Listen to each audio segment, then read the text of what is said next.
Well, we're here today with Ryan, and we just want to have a quick conversation about you, your real estate journey, your career, and we'll kind of kick it right off. So tell me, why did you get into real estate? I think the main reason I got into real estate was just to be able to help people to start with. I deal with a lot of young folks, friends of my children, who are starting their life journey with either a spouse or on their own. They're becoming of age to where they're ready to buy a house. So I help a lot of the first-time home buyers. So that's close to my heart, being able to help them. And just, you know, as far as real estate business, getting into it, probably the freedom. I'm in my car, I'm on the go all the time. If I'm in the office, I'm probably not working, so, or not getting the clients I want to get. So getting out there, getting in front of people. I would say probably having some of that freedom with your time is important. Now that you have a new grandbaby. I do, yeah. As of about 7 o'clock last night, That's first awesome. grandchild. Congratulations. So, super stoked. Yeah, that's Awesome. fantastic. All right, so I want to go back to something you just said. You know, if you feel like if you're in the car, you're connecting with people, therefore you're working Right. and finding those next people to help. Let's talk a little bit about, you know, how do you find business? Like, what is your style in doing that? Sphere of influence, for sure. I mean, that's the main thing. Probably 80%, 90% of my business comes from my sphere of influence. They've been super supportive. My entire career in real estate, that's my go-to, obviously. But then there's marketing of yourself, the company you're with, farming,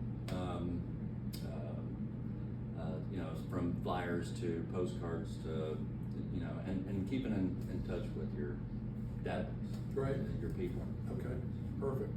So thinking about, I'm going to definitely touch upon the sphere of influence a little bit deeper because if you think about so how long have you been in real estate now first? 26 years. 26 years, okay. So if you think about, say, even over the last couple of years, out of all the transactions you've completed, how many of those came from your sphere of influence? Whether it's a number of units or a percentage? Yeah, in one way or another, it's, I'd say probably 90%, yeah. And it's either through a friend of a friend or, you know, one of my children's friends or one of their friends. So, I mean, it's word of mouth is the best way, has been the best way for me.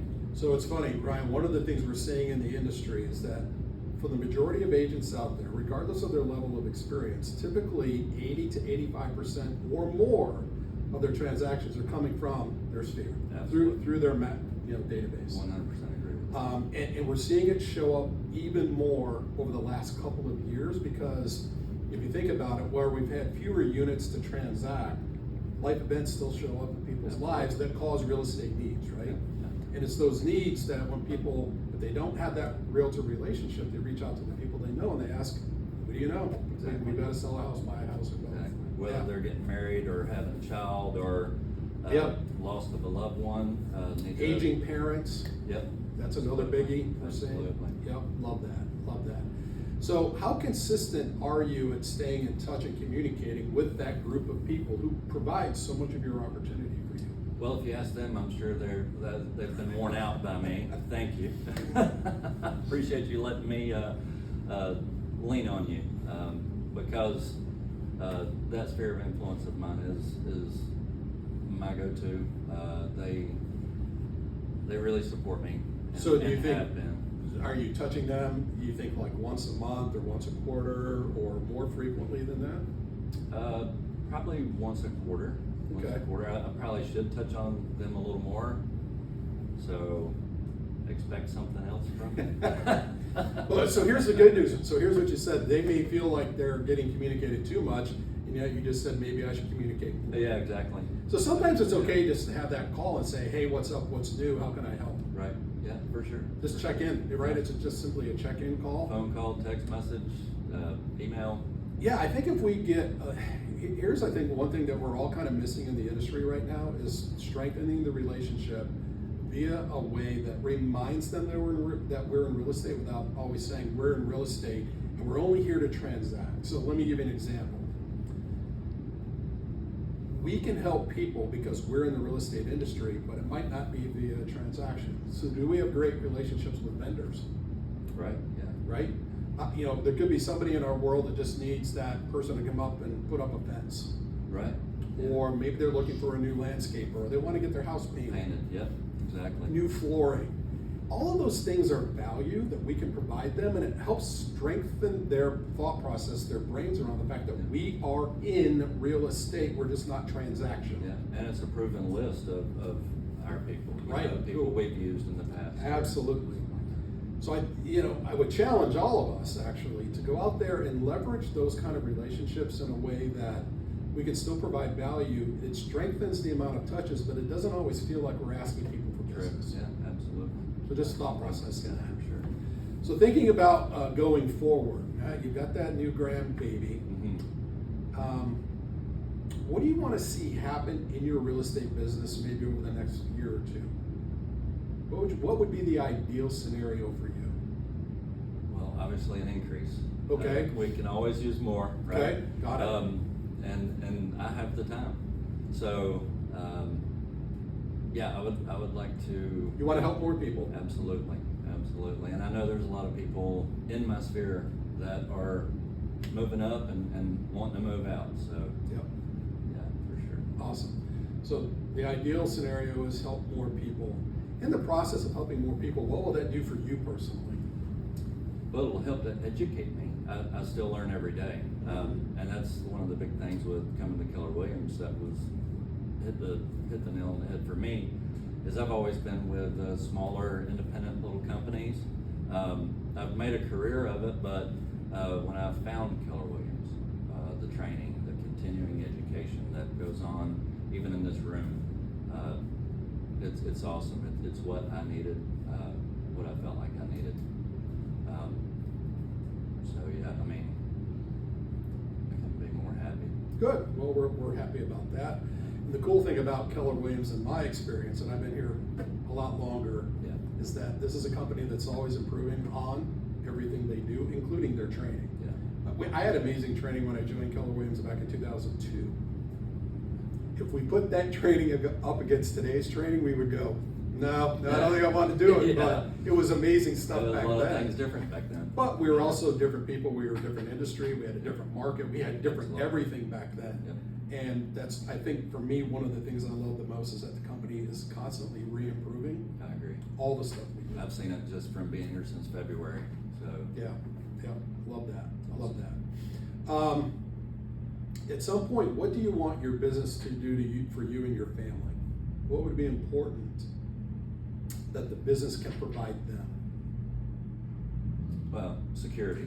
It's my wife and I. It's just us now. Our kids are grown and moved away, but And growing their own families. Yeah, obviously. they're still local, but we miss them, and it's weird at home. Just being the two of us is a lot different than it's ever been. But we'd still do some entertaining. But what it would do for my family, there's a lot of things outside of work that my wife and I still want to achieve.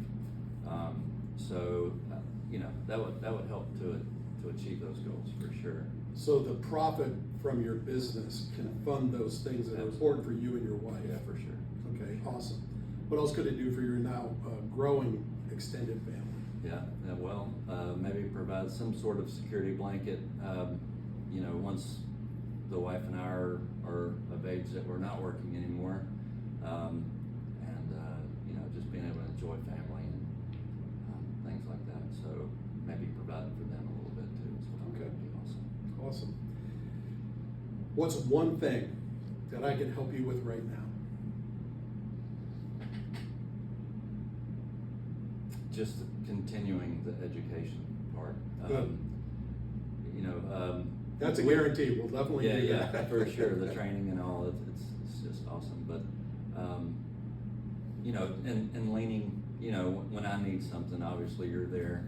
And so are a lot of the other agents, and the core of this office is always so helpful.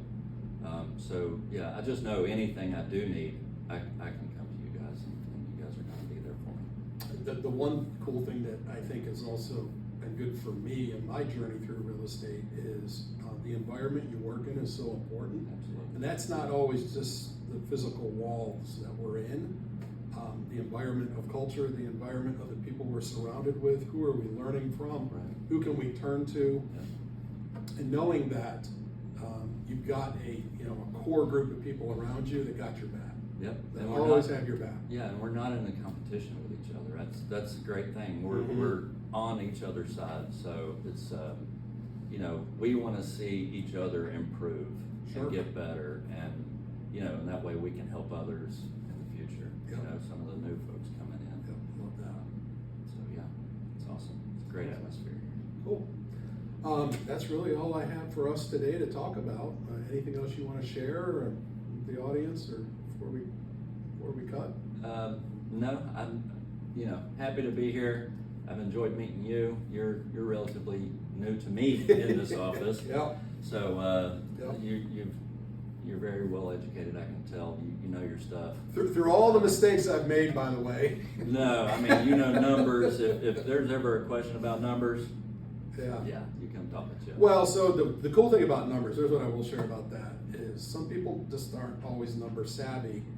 What I like to do is translate the numbers in a way that we understand what the numbers mean, Yes. but how can we use it to our advantage? And I think that's so important for really how we kind of think about our training calendar. Yeah. And 'Cause the- marketing our properties too. Yeah, the numbers are about the collective, success of all the agents in an Right. office. And if we see that we're gaining in some areas, or we see that we have some opportunities in areas, that then becomes the conversation. Absolutely. And that's what starts driving our future training calendar, so that we continue to improve. Because, I truly believe and feel like the more successful businesses we can have, you're right, we can leverage that in a way that allows us to actually go out and help more people. Absolutely. So, love it. All right, Brian, thank you so much. You're welcome. Appreciate it. Yeah. Congrats again. Thanks a bunch. Yeah. Thanks a bunch.